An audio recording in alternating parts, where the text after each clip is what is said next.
Hi! ఈరోజు 'పొదరిల్లు' సీరియల్‌లో ఏం జరగబోతుందో తెలుసుకుందామా? ఇంకా వచ్చేసి కేశవ్ అయితే పారిపోతున్నప్పుడు మహా అంటుంది గదా! ఎందుకు అతను పారిపోతా ఉన్నాడు?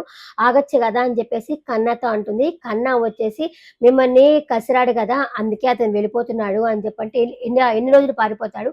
నైట్ అయినా సరే రావాల్సింది గదా! అని జెప్పేసి అనేసరికి అన్నీ సర్దుకుంటాయిలే వదిన అంటే, ఇంతగా చెప్తున్నావు నీ ఏజ్ ఎంత నాన్న అని జెప్పంటే నా ఏజ్ 19 ఏం వదినా నేనేమన్నా దున్నపోతులాగా ఏమన్నా ఉన్నానా అంటే లేదులే అంటుంది.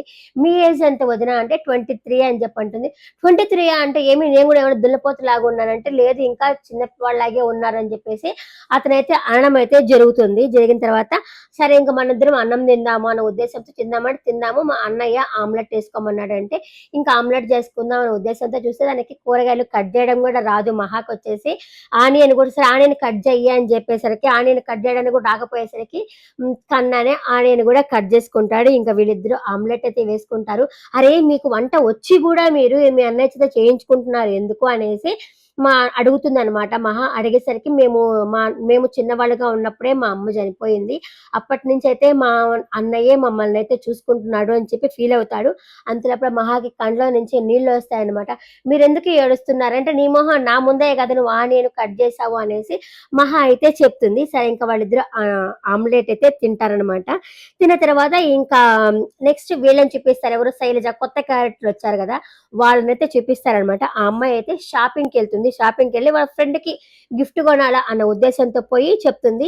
నేను ఇక్కడ నాకు 10,000 ఫాలోవర్స్ ఉన్నారు గదా! ఎవరైనా సరే నన్ను గుర్తుపడతారేమో చూడాలి అని జెప్పేసి అంటుంది. అంతలోపల షాప్ అతను వచ్చేసి మీరు శైలజ గదా! మీ రీల్స్ బావుంటాయి. మా షాపులో గూడా రీల్స్ చేస్తారా? అంటే, ఆ! చేస్తాను అని జెప్పంటది. అప్పుడు మీకు డిస్కౌంట్ ఇస్తారా అంటుంది. హా! అంటాడు. అంతలో అప్పుడు శైలజ ఉండి వాళ్ళ ఫ్రెండ్‌తో అంటుంది. అరే! ఇక్కడ ఎవరు కస్టమర్లు రాలేదంటే, కస్టమర్లతో నీకేం పని అని చెప్పేసి వాళ్ళ ఫ్రెండ్ అడుగుతుంది. కాదు కాదు. వాళ్ళు వచ్చారనుకో వాళ్ళేమో మనతో ఫోటో తీసుకుంటారు. వాళ్ళ దాంట్లో అప్‌లోడ్ చేసుకుంటారు. మనకేమో ఫ్రీ పబ్లిసిటీ. ఇంకా 10,000 ఫాలోవర్స్ అంటే ఇంకేమనుకున్నావు అని జెప్పి అంటుంది. ఈ లోపల క మాధవ్ కేశవ ఉన్నాడు గదా! కేశవ గిఫ్ట్ కొనడానికి పోతాడు. ఎందుకంటే తనని ఎవరైనా కసిరితే వాళ్ళకి గిఫ్ట్ ఇచ్చి సారీ చెప్పడం తనకి అలవాటనమాట.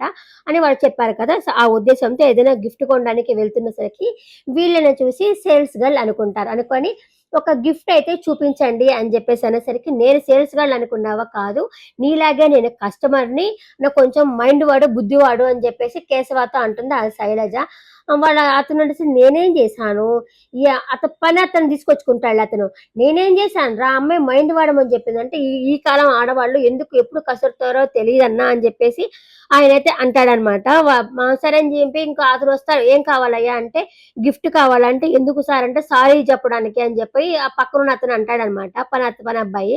అనేసరికి తాత తాత అని పిలుస్తుంటాడు గదా! ఆ అబ్బాయిని తోడు తెచ్చుకున్నారు. సారీకా అని జెప్పేసి, "అరేయ్! నువ్వు పోయి బయట ఉండిపోరా నేనొస్తాను" అని జెప్పేసి అంటాడనమాట. అనేసరికి ఇంకా గిఫ్ట్ ఎత్తుక్కుంటున్నప్పుడు ఈ అమ్మాయి ఏం చేస్తుంది? ఈ అమ్మాయి కూడా గిఫ్ట్ కొనడానికి పోతా ఉంది కదా! ఆ ఫ్రెండ్‌తో చెప్తుంది. నేను ఇక్కడి నుంచి బయటికి పోయే లోపల అతని పని చెప్తాను చూడు అని చెప్పేసి ఆ అమ్మాయి అయితే అంటుందనమాట. అనేసేసి అక్కడికెళ్ళి ఒక 2 పక్షులు 2 బర్డ్స్ ఉంటాయి కదా! దాన్నైతే ఇరగ్గొట్టేస్తుంది. ఇరగ్గొట్టి ఎవరు చూడలేదు కదా! అని అక్కడ పెట్టేస్తుంది. ఈ కేశవ చూస్తాడు. చూసి కామ్‌గా ఉండొచ్చు కదా! తనకెందుకు అలా ఉండకుండా తన దగ్గరికెళ్ళి "ఏ ఇట్రా ఇదెందుకు పగలగొట్టావు" అని చెప్పి అనేసరికి నేనెక్కడ పగలగొట్టా నీ చేతిలోనే ఉంది కదా! నువ్వే పగలగొట్టావు అని చెప్పి వాళ్ళిద్దరు కొద్దిసేపయితే వాదేసుకుంటారు. అంటే ఆ అమ్మాయి తనకి హీరోయిన్ అనమాట. వాళ్ళిద్దరితో గొడవతోనే వాళ్ళకి స్టార్ట్ అయిందనమాట. ఏదైనా సరే ఫ్రెండ్‌షిప్ అనేది ఫస్ట్ గొడవతోనే స్టార్ట్ అవుతుంది గదా! అలా గొడవతో స్టార్ట్ అయ్యేసరికి ఆ షాపుకారతను వస్తాడు. ఆ అమ్మాయి చెప్తుంది, "ఈ గిఫ్ట్ ఇరగ్గొట్టేసాడు తను" అంటే, "నేనెక్కడ ఇరగ్గొట్టా? నువ్వే కదా ఇరగ్గొట్టావు" అంటే, "లేదు తనే ఇరగ్గొట్టాడనేసరికి" ఇంకేం చేస్తాడు? అసలుకి ఏం గిఫ్ట్ కొండనప్పుడు అది కొనలేకపోయి ఒక కాఫీ కప్ అయితే కొనుక్కొస్తాడు మహాలక్ష్మి కోసము. అలాగా ఇరిగ్గొట్టిన దానికి మనీ గూడా పే చేస్తాడు. 3000 అనమాట. పాపం దానికి అట్లా ఇరికిచ్చేసిందనమాట ఆ అమ్మాయి. ఆ విధంగా దానికి మ మనీ పే చేసేసి వస్తాడు. ఇంకా కట్ చేస్తే ఇక్కడ శైలజ వాళ్ళ ఇల్లుని చూపిస్తారు. వాళ్ళ కూతురొచ్చేసి సీరియల్ చూస్తా ఉంటుంది. 'గుండె నిండా గుడిగంటలు' సీరియల్ చూస్తా ఉంటుంది ఆ అమ్మాయి. అంతలోపల వాళ్ళ తమ్ముడు వాళ్ళ అన్న అనుకుంటా. వాళ్ళ అన్న వస్తాడు. వచ్చి ఇప్పుడు నీకు మీ నాన్న అంటే వాళ్ళ నాన్న మన నాన్న బంట్రోతు గదా! ఆయనేమన్నా ఫోను చేస్తాడని చెప్పి కూర్చుంటున్నావా? ఫోనేమి తేడు అని చెప్పి ఎగతాళిగా ఎక్కిరిస్తా ఉంటాడు. అంతలోపల వాళ్ళ నాన్నయితే వస్తాడు. వచ్చేసి సారీ అమ్మ ఫోను తేలేదు అని ఫస్ట్ చెప్పంగానే ముంగమూతి పెట్టుకుంటుంది. అంతలోపల ఫోన్ టొట్టడం అని చెప్పి ఫోన్ అయితే తీసుకొస్తాడు. చాలా హ్యాపీగా ఫీల్ అవుతుంది. అంటే ఒక నాన్నకి కూతురి మీద ఉన్న ప్రేమ ఎలాంటిది అని చూపించడానికి వాళ్ళ కూతురు ఏమడిగినా ఇస్తాడనే ఉద్దేశంతో ఆ ఫోన్ అయితే తీసుకొచ్చి ఇస్తాడు. ఇచ్చిన తర్వాత వాళ్ళ అన్న కుళ్ళుకుంటా ఉంటాడనమాట. కుళ్ళుకుంటా ఉండేసరికి అంటాడు, డిగ్రీ పాస్ అయితే తనకేదైనా కొనిస్తాను అనేసరికి అతనికి కోపమొచ్చి, ఆ అమ్మాయి అన్నీ అతని అమ్మాయికే తీసిస్తున్నారు. నేను మీకు కొడుకుగా అనిపించట్లేదా అని వాళ్ళ నాన్నని కసిరేసి అక్కడి నుంచి వెళ్ళిపోతాడు. ఆ అమ్మాయి అయితే సరదాగా నవ్వుకుంటా ఉంటుందన్నమాట. ఇదే ప్రతి ఉండేదేలే. అందుకంటే ఆడపిల్లని మహాలక్ష్మిలాగా చూసుకుంటారు. కొడుకు "ఒరేయ్ పోరా నువ్వు జులాయిగా తిరుగుతా ఉంటావు. ఏదైనా పాస్ అయితే ఇస్తాము" అని చెప్పి అంటుంటారు కదా! అది ప్రతి ఒక్క ఇళ్లలోనే ఉంటాయి కదా! ఇంకా ఇంకా నెక్స్ట్ కట్ చేస్తే ఇంకా మాధవ్ వచ్చేసి వాళ్ళ నాన్నే తినడానికి రా అని పిలుస్తారు. వీళ్ళంతా తినడానికైతే కూర్చుంటారనమాట. మాధవ్ అంతలో అప్పుడు ఆ అమ్మాయి ఉండేసి అతన్ని పిలువండి పొయ్యి అని చెప్పేసి అంటుంది. ఆయనేమో సరదాగా హ్యాపీగా పాట పాడుకుంటా ఉంటాడు. పిలవండి అంటే సరే అని చెప్పి పిలుస్తారు. పిలవంటే వద్దు వదిన అతను సరిగా తినలేడు అని చెప్పేసి లేదు లేదు పిలవండి అని చెప్పి అంటుంది. అందులో కేశవ ఉండి కొంచెం నీట్‌గా తిను నాన్న అంటే నువ్వు నోరు మూసుకోరా అనేసి వాళ్ళ నాన్న అయితే అంటాడు. ఆ తినడం కూడా ఇంతింత అన్నాన్ని తీసుకొని ఓ ఓ తినుకుని మునక్కాయలు జిగుతా ఏంట్రా మునక్కాయలు ఉడకలేదు అనేసరికి మహాకి ఒక పక్క ఏందమ్మా ఇలా తింటున్నాడా అనేసి అనిపిస్తుంది. కానీ ఏం అనలేదు కదా! పద్ధతిగా పాపం ఏ పాప పద్ధతిగా పెరిగిన అమ్మాయి ఇంట్లో ప్లస్ ఒక పెద్దోళ్ళంటే గౌరవము అట్లాంటివేమి ఉన్నాయి కదా! చాలా మంచి అమ్మాయి. నాకు మహాలక్ష్మి క్యారెక్టర్ కూడా దీంట్లో బాగా నచ్చింది. అన్నిటికంటే ముందు వాళ్ళ అన్న క్యారెక్టరే సూపర్‌గా నచ్చిందబ్బా! మాధవ్ క్యారెక్టర్ కూడా చాలా బా నచ్చింది. ఇంకా తింటా ఉండేసరికి వాళ్ళ అన్న అన్నం తింటుంటే ఇట్లా మూతి తుడుస్తాడనమాట. సరిగ్గా తినరా ఏంటి అనేసరికి మహాకి వాళ్ళ నాన్న గుర్తొస్తాడు. అలా అన్నం తినిపించేది వాళ్ళ నాన్న అయితే గుర్తొస్తాడనమాట. పాపము చాలా బాధపడతా ఉంటుంది. ఇంకా అన్నం తిన్నాక కట్ చేస్తే ఇంకా అన్నం తినేసి లోపలికెళ్ళిపోతారు. ఈ అమ్మాయి ఇంకా దోమలు కొట్టుకుంటా ఉంటుందనమాట. దోమలు కొట్టుకునేసరికి చక్రి ఉండేసి దోమల మందు, జెట్టు, బ్యాటు, ఆయిలు అన్ని తీసుకొచ్చిస్తారు. ఏంది అంటే ఇది మీకోసమే జుట్టు పోలుగాడు వల్లే కాదు ఈ దోమల వల్ల కూడా మీకేమీ జరగకూడదు అన్న ఉద్దేశంతోనే మీకు అన్ని తీసుకొచ్చాను అని చెప్పేసి ఇస్తాడనమాట. ఆయుధాలను మొత్తం తీసుకొచ్చి ఇస్తాడనమాట. ఇంకా వీళ్ళు నెతుక్కుంటా ఉంటారు. కనపడక ఏంటి జట్టు అవన్నీ ఎక్కడ అని చెప్పి కనపడగా వెతుక్కుంటా ఉండేసరికి ఆల్రెడీ చక్కెరిపోయి ఇచ్చేసి ఉన్నాడు కదా! ఆ మాట చెప్పడు. చెప్తే కొడతారని చెప్పరు.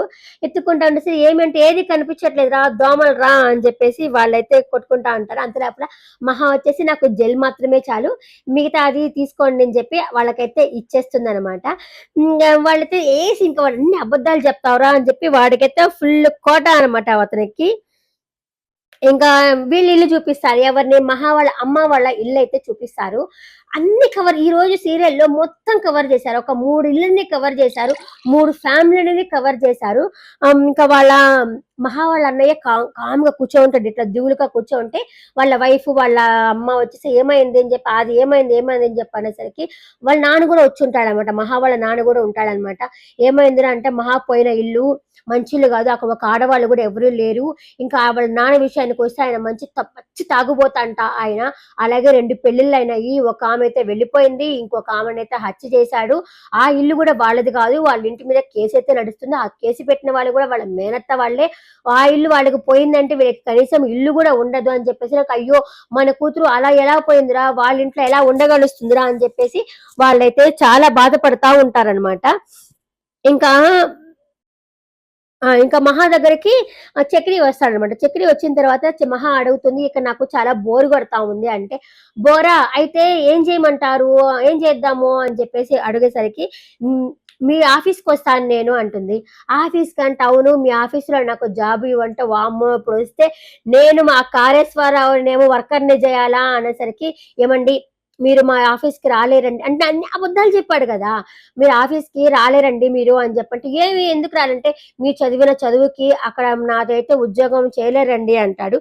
ఇకపోతే సరే పోనీ నేను మీ అన్నయ్య ఆర్కిటెక్ట్ కదా! అక్కడికి వస్తాను అనేసరికి, అక్కడికా లేదండి వాళ్ళన్నీ సర్టిఫికేట్లు అన్నీ అడుగుతారు గదా! అని చెప్పేసి తనైతే అంటాడనమాట. చక్రి అయితే అంటాడు, "అవును అయినా నేను మాట్లాడేదా" అంటే, "వద్దు వద్దు మీరేం మాట్లాడబాక" అని చెప్పేసి అంటాడు. అంటే అన్ని అబద్ధాలు చెప్పి మెడకు జుట్టుకున్నారు. ఇప్పుడు జాబ్ కావాలంటే ఏం చేస్తాడా? అందుకే అబద్ధాలు చెప్పేటప్పుడు ఆచితూచి చెప్పాలా అని చెప్పేసి అనేదనమాట. హ్మ్. ఇంకా నెక్స్ట్ డే మహా వచ్చేసి బట్టలు ఉతుకుతా ఉంటుంది. ఉతుకుతున్న సరికి వాళ్ళ మేనత్త ఉంది కదా, మాధవ్ వాళ్ళ మేనత్త వచ్చి అమ్మాయినైతే పలకరిస్తుంది. ఏమ్మా నీ పేరేంటి అని పలకరిస్తుంది. అది మనం రేపు ఎపిసోడ్ లో చెప్పొచ్చు. ఈ రోజు ఇదే ఎపిసోడ్ లో జరిగింది. నెక్స్ట్ ఎపిసోడ్ లో మళ్ళీ కలుస్తాను. Bye bye.